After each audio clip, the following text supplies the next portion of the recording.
Standard 5 का green pages आज मैं पढ़ाने जा रही हूँ। मैं शारमिन आप लोगों को आज कुछ अर्थ को किस तरह से आप लोग प्रोटेक्ट करते हो और ख़ुद भी आप लोग किस तरह से अपने को प्रोटेक्ट करोगे इस अर्थ को किस तरह से हम लोग ग्रीन बनाए रखें, उसके लिए कुछ बहुत अच्छा यहाँ पर ग्रीन पेजेस में आर्टिकल्स दिया गया है जिसे आपको जानना बहुत ज़रूरी है।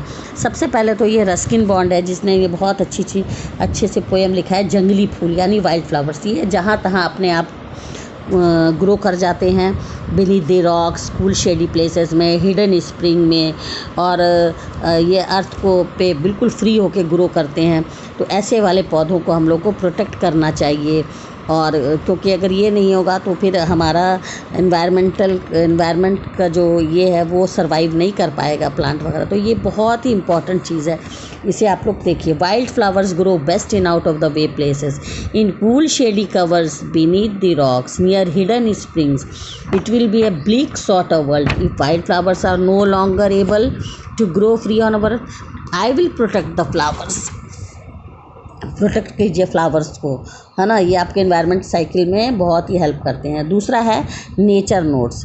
ये नेचर नोट्स है कुछ ऐसी छोटी सी बातें हैं जिसको हम लोग इतना इग्नोर करते हैं, लेकिन हमको इग्नोर नहीं करना चाहिए। यही छोटी चीज़ें हमारे प्लेनेट के लिए, हमारे अर्थ के लिए बहुत हार्मफुल हो जाती है। जैसे प्लास्टिक इज़ नॉट बायोडिग्रेडेबल। मालूम है कि प्लास्टिक जो है वो सड़ता नहीं है। आप एक प्लास्टिक और कागज़ के टुकड़े को दोनों को ज़मीन में गाड़ दो, उसके ऐसे 4 महीने बाद, 6 महीने बाद, 1 साल के बाद जब निकालोगे तो प्लास्टिक ज्यों का त्यों होगा जैसे आपने रखा था, वो बिल्कुल नहीं सड़ेगा। लेकिन आपका जो कागज़ का टुकड़ा है वो बिल्कुल मिट्टी मिल जाएगा। तो प्लास्टिक जो है वो बहुत नॉट बायोडिग्रेडेबल है, यानी सड़ता नहीं है, इसलिए उसको यूज़ नहीं करना चाहिए। वो जहाँ पर भी जाएगा वहाँ जाम कर देता है। और इसी तरह से बॉम्बे वगैरह में जो अक्सर फ्लड आता है वो यही पॉलीथीन वगैरह फेंकने का है। तो पॉलीथीन यूज़ मत करो, प्लास्टिक यूज़ नहीं करो, क्योंकि इसको हमेशा रिसाइकिल करना चाहिए, इसको हमेशा दे देना चाहिए ताकि रिसाइकिल करके बन जाए। और इसको ज़्यादातर आपको शॉपिंग के लिए पेपर बैग्स यूज़ करना चाहिए।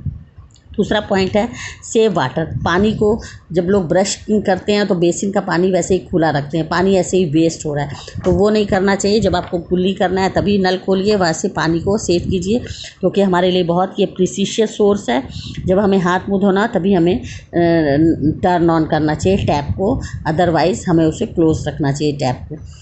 तीसरा है reduce air pollution. Air pollution से हम लोग को बचना चाहिए। जो भी पेड़ पौधे के नीचे से पत्ते वगैरह गिर जाते हैं, लोग क्या करते हैं, उसको झाड़ू देकर इकट्ठा करके और उसको जला देते हैं। ऐसे करने से एयर पॉल्यूशन बढ़ेगा, इसलिए आपको ये आसानी से सड़ जाता है। ये नेचुरल थिंग्स है। इसको इकट्ठा करके जहाँ पर फ्लावर बेड्स हैं या क्यारियाँ वगैरह हैं वहाँ पर आप इसे डाल दीजिए, वो अपने आप सड़ के खाद बन जाएगा। फिर आपने देखा होगा शादी वगैरह में लोग जाते हैं, किसी पार्टी में जाते हैं, खूब ढेर सारा खाना प्लेट में रख लेते हैं और थोड़ा सा खाएंगे, बाकी सब डस्टबिन में फेंक देंगे। तो ऐसा भी नहीं करना चाहिए। देखिए कितनी छोटी सी बात है जो कि अक्सर लोग ये करते हैं, ये सब गलती। खाने पे उतना ही लेना चाहिए जितना आप खा सकते हो। वेस्टेज ऑफ फूड बहुत बर्बाद नहीं करना चाहिए। एक तो पहली बात कि गुनाह है, और ऐसे भी बहुत सारे लोग हैं जिनको खाना नहीं मिल रहा है, इसलिए आप उतना ही चीज़ अपने प्लेट में सजाइए या लीजिए जितना आप खा सकते हो, बाकी आप रहने दो ताकि दूसरे लोग को यूज़ में आ जाए। यानी आधा लेकर के आधा फेंक देना, ये कोई अच्छी बात नहीं है या कोई बहुत शान की बात नहीं है, बल्कि बहुत खाने का बहुत वेस्टेज होता है और गुनाह भी होता है। व्हेन यू गो, और फिर पिकनिक, अगर आप पिकनिक पे जा रहे हो फैमिली मेम्बर्स के साथ या फ्रेंड्स के साथ, तो वहाँ पे जा कर के जो भी आप सामान ले जा रहे हो, कूड़ा करकट उसी जगह पे छोड़ के फिर खाली लेके आ जाना, ये भी गलत बात है। जब आप जा रहे हो तो वहाँ के रबिश वगैरह जो है वो सारा सामान भी आप घर ले आइए और डस्टबिन में डालिए, क्योंकि किसी जगह गंदा करना नहीं है। डस्टबिन यूज़ करना चाहिए, और जो भी थैला या जो भी पेपर है सबको वापस ले आइए और ला करके जब आप जहाँ पर कूड़ा फेंकने की जगह है या डस्टबिन है वहाँ पे डालिए। सेफ पेपर बचाना है, क्योंकि पेपर प्लांट से बनता है और प्लांट्स काटना पड़ता है पेपर्स के लिए, इसलिए आपको रफ वर्क करना है तो आप लोग इससे कीजिए, स्लेट पे कीजिए और उसे मिटाइए, चॉक लीजिए, फिर रफ वर्क कीजिए, तो आपका पेपर और कॉपी सब बचेगा। अगर आपके यहाँ बारिश हो रही है, बहुत बारिश हो रही है, तो उसके बारिश के पानी को इकट्ठा कर लीजिए। इकट्ठा करने के बाद उससे आप उसको यूज़ कर सकते हैं। आप उससे कुछ धो सकते हैं, अपनी साइकिल, कार या गमले वगैरह में पानी दे सकते हैं। तो देख लीजिए कितनी छोटी चीज़ें हैं जो कि हम लोग अक्सर ये सब नहीं करते हैं, और हम लोग सोचते हैं अरे पानी बर्बाद करो, अरे बारिश का पानी हो रहा है तो कुछ नहीं, उसको वेस्ट हो जाने दो। मतलब फूड भी ले लेते हैं ज़्यादा और आधा से ज़्यादा डस्टबिन में चला जाता है। तो ये सब गलत बात है, ये सबको सोचना चाहिए, ये सब फॉलो करना चाहिए, अच्छी बातें और लोगों को बतानी भी चाहिए।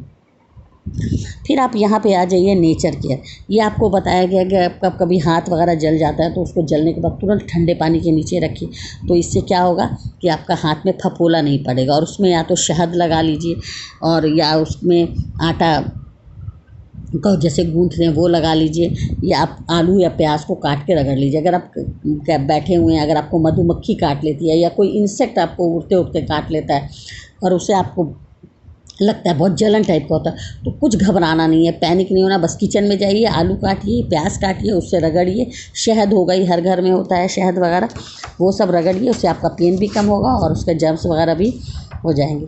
अगर आपका कभी हाथ कट जाता है तो उसको कटने के बाद आप उस पर शहद डालिए। शहद जो है बहुत अच्छा एंटीसेप्टिक है और कूलिंग करता है, और आपको कभी भी वहाँ पे दाग धब्बा नहीं पड़ेगा। और इस हनी, तो हनी अपने घर में ज़रूर रखिए।